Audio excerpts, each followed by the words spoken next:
Hello viewers, আসসালামু আলাইকুম। আজকে আলোচনা করব বদহজম নিয়ে। এই ঈদে একটু অতিরিক্ত খাবার খেলে হয়তো বদহজম হতে পারে। সেই জন্য 4 চামচ লেবুর রস, 4 চামচ আদার রস এবং তার সাথে 2 চামচ সন্দুপ লবণ দিয়ে একটি মিশ্রণ তৈরি করবেন। এগুলিকে মিক্স করে প্রতিদিন 3 থেকে 4 বার খাবেন। তাহলে এই ঈদে আপনার বদহজম কেটে যাবে, বদহজম হবে না।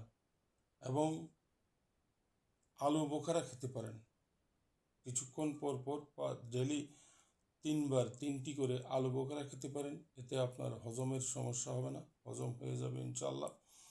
তবে সন্দুপ লবণ, আদার রস, লেবুর রস মিশ্রণ করে খেলে আপনার বদহজমের খুব উপকার হবে।